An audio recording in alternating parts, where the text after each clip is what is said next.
All right, so I had to come here right quick and just give my reaction for Zufa Boxing 8.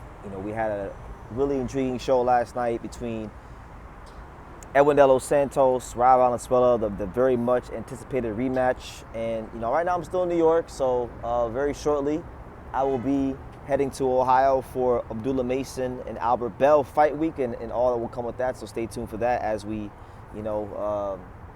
switch gears here and leave the friendly confines of New York City. But yeah, really interesting fight. We had Delos Santos versus Rayo Valenzuela. The rematch from their fight from 4 years ago. I was actually at the first fight 4 years ago when they fought on the undercard of Andy Ruiz Jr. versus Luis Ortiz. That was the night where both guys exchanged knockdowns, and ultimately the young kid Rayo Valenzuela got stopped, and Delos Santos announced himself to the world as a real player in the lightweight division. Now, it's been tough sledding for Edwin since that fight because he fought Shakur Stevenson in probably one of the most boring fights you're going to see. That actually did pretty good against Shakur. Some people, depending on who you ask, might even tell you he beat Shakur, right? But then, since that fight, he's only had one fight, and it didn't go that long. I believe might have only been a round. And then he fought Rayo in this rematch. So, wasn't a whole lot of activity for him. And activity is such a hard thing for fighters to maintain these days in boxing with the current climate of boxing. If you're not in that top 1%, or if you're not willing to go the Zuffa route, it's a hard times in boxing. But nonetheless, really good fight. There's not much to really break down because Rayo stops Delos Santos in 2 rounds. And it did mirror the first fight a little bit, with the only difference here being that, Rayo Delos Santos' body has matured a lot more. Rayo isn't that kid that fought Delos Santos. He's gotten a lot of experience. And it's not even his first time having to avenge a loss. As many of you guys may remember, he fought Chris Colbert some years ago. He lost that fight in controversial fashion, right? He came back and he knocked him out in devastating fashion in the rematch. Well, guess what? That theme has continued. He lost to Delos Santos in devastating fashion the first time. He comes back and he avenges it with a knockout victory. There were a lot of exchanges. Delos Santos was able to find out some of those same shots he found in the first Rayo fight. The only difference is that I think Rayo could wear the shots a bit better because he's stronger now. He's more filled out. And on top of that, really and truthfully, he hasn't been fighting. Maybe if he was active, maybe if he had been fighting more often, might have been a different outcome, but that's just not the circumstances he was dealt with. And he kept exchanging. He kept throwing the left hand and then trying to come around the guard with the right hook. They exchanged twice. They both missed left hands on the other side of the person's head, and they both would throw right hooks. But the second time they tried that, Rayo Valenzuela clipped Delos Santos on the top of his dome. That was all she wrote. And you got to give Rayo Valenzuela some credit because in a day and age where, fighters don't even try to fight competition, let alone step into the ring with good competition, you don't really see this too many times in this day and age of boxing where a guy early in his career can lose a couple of times because he's fighting real competition. And then he comes back and he avenges not 1 but 2 losses. So what Rayo Valenzuela is showing the world is his character, is the kind of fighter he is. Because it's not losing that defines you, it's what you do after the loss. And, he has 3 losses in his career. The only guy that can now say they've ever gotten one over on Rayo Valenzuela is Gary Antoine Russell, which, maybe that could be an option down the road. But thus far, with the exception of Gary Antoine Russell, Rayo Valenzuela has beaten every man he's ever stepped foot in the ring with. So good for him. A not so good night for Brian Norman Jr. and Throwback Boxing Promotions. Delos Santos is Brian Norman Jr.'s fighter, and I believe this might be, apart from himself in his recent fight, this might have been Brian Norman Jr.'s first fight as a promoter. So it didn't go well, and we'll see how it continues to go for Brian Norman Jr., how long he wants to continue being a promoter. But yeah, Throwback Boxing Promotions, it's not going good for you. So as far as Rayo Valenzuela, what's next for him? He obviously he continued his trend from his last fight of calling out Shakur Stevenson. He still wants to fight Shakur Stevenson. To that, Shakur Stevenson gave Rayo Valenzuela his respect. But Shakur Stevenson said, look, I want a fighter. I'd rather fight Gary Antoine Russell because that's a fighter that I feel will bring out the best in me. Rayo Valenzuela feels otherwise. Rayo Valenzuela feels like styles make fights. And although, yes, Rayo's been found out a couple times by fighters who aren't as good as Shakur, his style will give Shakur some problems. Now, Rayo, rangy, southpaw, likes to exchange, can box if he needs to. We saw that in the Pitbull Cruz fight, but can also punch.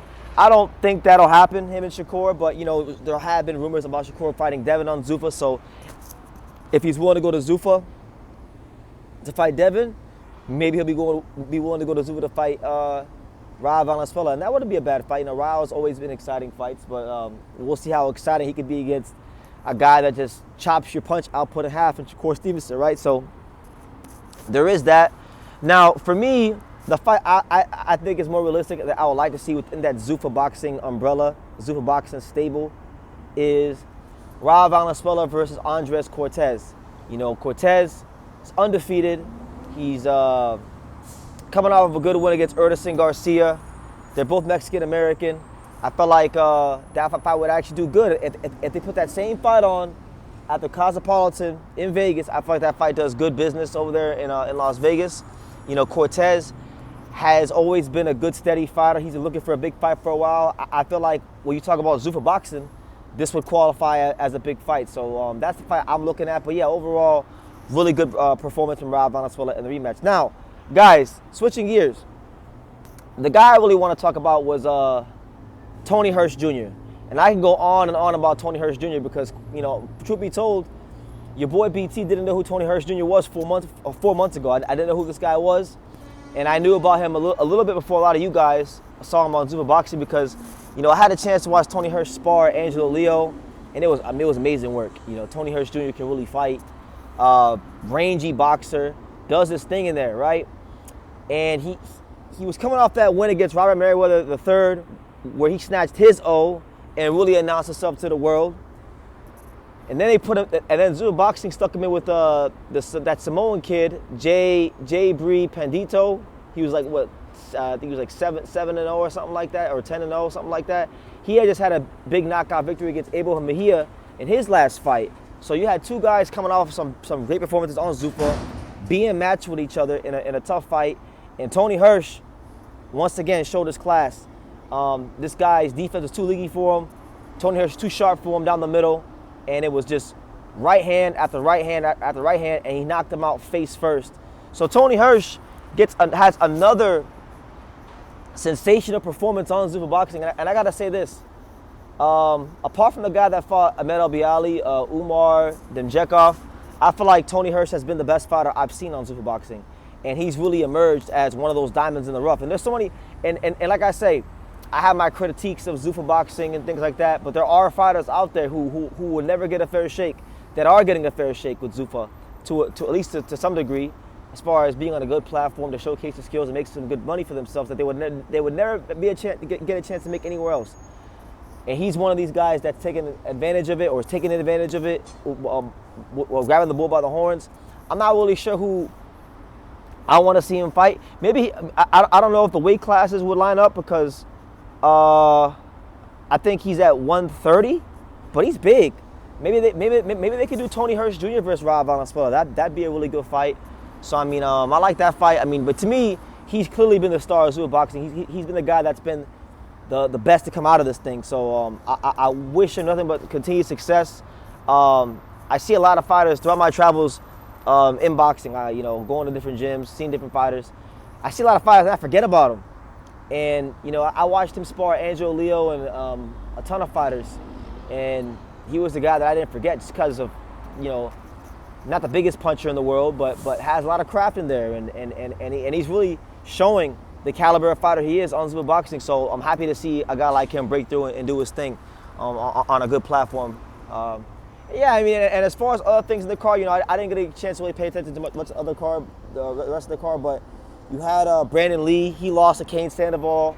That's not surprising to me. Brandon Lee has been a guy that hasn't been really taking boxing serious in my estimation, because he's, he went to school. He got dropped by Will Madera about 4 years ago, and we never really heard from him. So he lost to Kane Sandoval. Not surprised there. Good win for Kane Sandoval coming off the Julian Rodriguez loss. My man Brady Ochoa, he lost to what's his name, Adrian Serrano in their rematch. I wasn't happy to hear that because Brady's a guy that was that's been, you know, I've seen him spar Angelo and, you know, spent a lot of time around him and his dad. I didn't get a chance to watch the fight, so I'm not gonna lie to you guys and act like I did. But, you know, from what I know about Brady trains has a very amateurish style, and I still feel like he's fleshing out his identity in the pros. And I think he's still making that transition. So, you know, he has to transition out of the amateur style into a pro style and turning his punches over if he wants to, you know, succeed. But good win for Adrian Serrano. He's a good kid. You know, I've seen him spar plenty in the past, and, you know, I'm sure it's a big moment in his career. And then you had Cashflow Diaz, who lost to the Mexican kid. So those are my thoughts on Zufa Boxing 8 last night. For those of you who want to know what my opinions on Zufa Boxing, I'm giving them a 15-show grace period.